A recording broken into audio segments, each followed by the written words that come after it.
Coming up on AI in the Classroom, deep research with generative AI.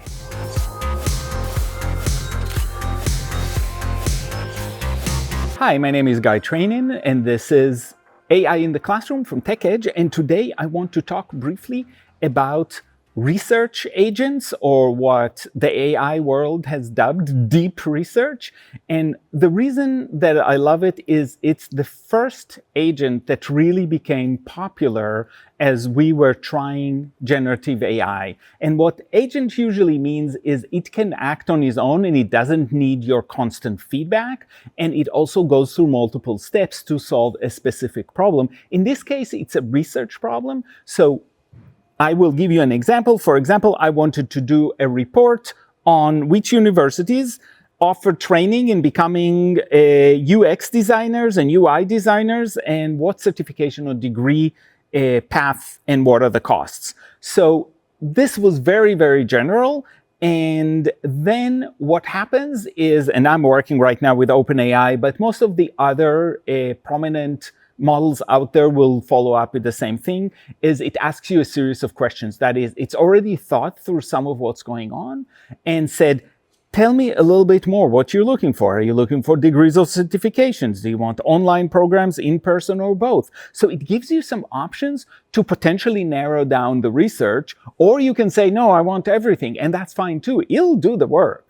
Now, one thing to remember, and that is because of the work it's doing in thinking through and searching information, it will take some time. Usually a few minutes of work are acceptable. There's a point where it might be caught in a loop and it's not working as well, and then I would suggest stopping it. Usually you will get partial report and trying to narrow it down, or just trying to rerun it. That'll be fine as well. As a word of warning, most of the interfaces will limit you to a certain number of searches per month, depending on what level you're paying for. If you're doing it on the free version, you will be definitely limited, because this takes a lot more compute power. But you can see, so you saw the questions, and you can see that it responds to my command. This was like, okay, UX designer, aim at the United States and use all options. So I wanted a very wide report.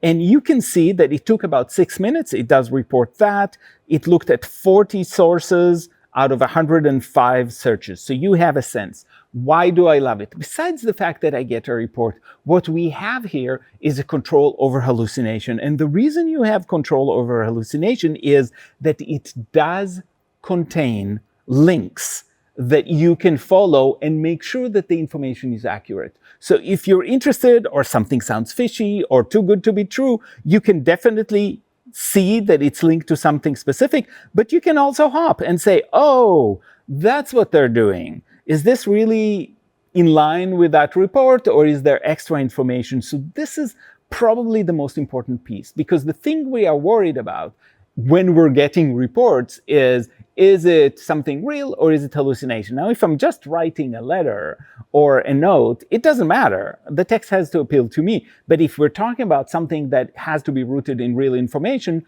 we want to be very careful. And this allows us to vet the information and make sure that A, we know where it's coming from. Here it's the UCLA extension, but it can be anything else.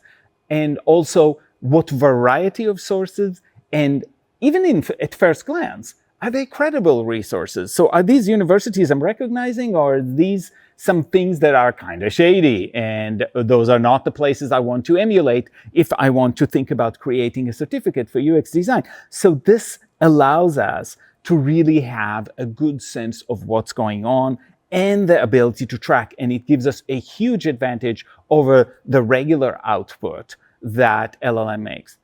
Now, two things to know about this. One is that you can also alternatively just use a web search. You can activate the web search in the interface. So you can see, for example, right now I have research, but I can turn off and on the web search and other things. So you can make other choices. If you think a regular web search will be enough, you will get the same kind of level of linking that is there. The second thing to remember is this is, I think, for serious work, because this is taking extra compute, which means that from an ethical perspective, we want to make sure that we're not overtaxing